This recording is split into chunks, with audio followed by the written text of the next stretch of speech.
Marketing is a battle of perceptions, not products or services. It's fought in consumers' minds. Something that's likely to catch your eye and change your perceptions. We have to be able to select it. We organize it. Oh, somebody's building a new house. I wonder who it is or where's it going. All of those things influence us. Another way to think about perceptions is that of a wicked witch. So when you think of a wicked witch, do you think of the old movie Wizard of Oz, where there was a scary witch that was the mean witch, always after Dorothy? Or do you think of the reverse, the musical Wicked, where the wicked witch is actually a very nice lady named Alphaba, and Dorothy is a little brat? The exact opposite. It's a good example of perceptions. Two different views of the same situation, two different interpretations. Take a look at this graphic right here. What do you see? A lot of people see an old woman or a young woman. But does anybody see a bald eagle? Or better yet, do you see a rat in the bald eagle's mouth? Do you see a porcupine climbing up a hill? I was in Harrisburg, Pennsylvania one day running a seminar, and a guy got a hold of the picture and jokingly he says, "I see a naked woman." Everybody's turning their books up and down and backwards and forward. I could never see that. A couple years later, I'm in Huntsville, Alabama. I show the graphic again. A guy says, "I see a naked man." Everybody's looking, they couldn't see the naked man. I don't think there's any naked people in this photo, but there are at least 5 legitimate interpretations, whether it's the old woman, the young woman, the eagle, the rat, or the porcupine. The question is, what do you see? It's a good example of why it's important to know what people think about your product or service, or even you. What do they see when they look at you? In terms of perceptions, it's interesting that some experts have a much more defined set of perceptions than you do. For example, your car's making a clunky noise. You go to a mechanic, they're able to figure it out very quickly because they're used to that. Their perceptions are honed in on understanding the subtleties of noises, and through their experience and all of that, they can diagnose a problem usually much better and much more quickly than we can as non-mechanics. Now, the cool part about perceptions is that it's exactly what we use in branding. Branding should be the most boring work on earth. And so what we're trying to do is set a perception and then use all of our marketing to back it up again and again and again. Let's take an example here of a product. Here are the ingredients of a product. Look at that. Do you see anything on there? Does it make sense? Look at this particular one that says food coloring. FD&C, yellow, red. These are basically a type of tar. The same stuff FD&C means food, drug, and cosmetic. The same stuff in your lipstick is in this product. You may be wondering, what is this product? Well, it's a cereal, and it happens to be Lucky Charms, and they're magically delicious. So selling the image, the picture, the feelings of the leprechaun and the bowl of cereal and the rainbow is going to be much easier because that's the brand versus the product. The perceptions of the brand can be very strong and positive. The perception of the product might just be, and the ingredients list there, might just be frightening to some people. The companies that have spent billions of dollars defining their brands are the ones that you're seeing here. Ones like Apple and Google and Samsung. These companies have spent a lot of money and a lot of years and a lot of investment in all sorts of things to protect and build their brand image, because they know with a strong brand, other people are going to prefer them, or when they're ready to make a buying decision or use them, They're going to not think too hard about who is this company and will they back things up and do I like them and all of it. They already have a strong brand, so the purchase decision is easier. Another way to think about perceptions is by stronger and weaker perceptions. In fact, this is an idea that got its start with an ancient Greek philosopher named Aristotle. And what he said was that in the world there are stronger perceptions, in other words, believed by more people. So if you look at this graphic here, we've got a ruler, and the ruler says this is the way things are going to be. This is the process. This is how we do things. It's from the top down. Think about this, for example, in a grocery store. You don't go to the checkout and say, hey, this product's marked $4.99. I'll give you $2 for it. They'll tell you, don't buy it, put it back. There's no negotiation in that setting. There's a set of defined parameters. That would be an example of a ruler with a stronger versus weaker argument. Now, let's say somebody wants to flip the idea and make it a stronger argument.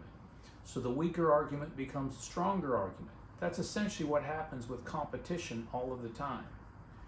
Before Microsoft Word, there were a lot of other programs. There was one called WordPerfect. Nobody even hears of that anymore. What's Google doing? Google's trying to get everybody to use Google Sheets and the Google Docs and all of these sorts of things in competition with Microsoft. So you see this battle going on all of the time. Which one is better? It's based on perceptions. Who believes which one is stronger than the other? A good case history is to take a look at how food is packaged. Does it come fresh? Does it come frozen? Is it in plastic? Is it in a glass jar? Is it in a box? It may not seem like a lot, but these are major battles that are going on all of the time and very, very important to the packaging companies. Because if something's packaged in a can, it's produced by either a steel company or, in some beverages, an aluminum company. And what do we know about that? The more people buy canned food, then the more steel they're going to sell. And so it's very, very important to these organizations that they have a good image. Working for the steel companies, I did a lot of consumer marketing research to help figure out what do people really think of canned food and in which situations is it good and how in the world can we sell more of it. One of the studies I ran got the idea that maybe the inside is a reflection of the outside. And what I mean by that was, is the way that someone keeps their home likely to predict whether or not they're going to use canned food? And so we have 5 different personalities that we came up with that people self-identify to. We found that 6% of the women in this study who were 25 to 54 years old, which is the primary target for many consumer marketing groups and companies, 6% keep their home so neatly, we labeled it the show place. It's ready for a magazine shoot. Now this woman, she likes a day at the spa, she's in shape from head to toe, she's dressed very nicely, and her typical dinner is going to be a rack of lamb. Notice she's not eating that much canned food. The next group we found was about a third of the women, 34%, fell into the category we called ship shape. It's not quite as neat and put together as the showplace house, but boy, it's pretty nice in there. Everything has its place, it's put together, it's compartmentalized, it's well kept.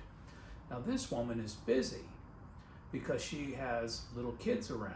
And so what she's wanting to do is to find things that make her life easier.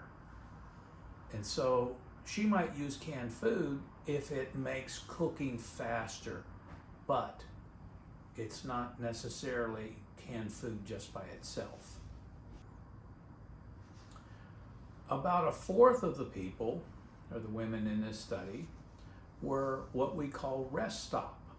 And notice this young lady is on roller skates. She basically uses her home as a place to come, decompress, sleep, and then leave to go to her job or to school. And so how does she use the grocery store? She's going there to buy impromptu dinners. It's more or less as a way to do takeout versus buying ingredients that she would go home and later cook. Instead, it's already done, ready to serve. About 15% of the women in this survey we called chaos central. Their house is crazy. The kids are little. Notice these picture here has the kids going through the briefcase and all kind of crazy stuff. What does she want? She wants some simplicity, something fast and easy so she can feed her family and not get any more stressed out than she already is.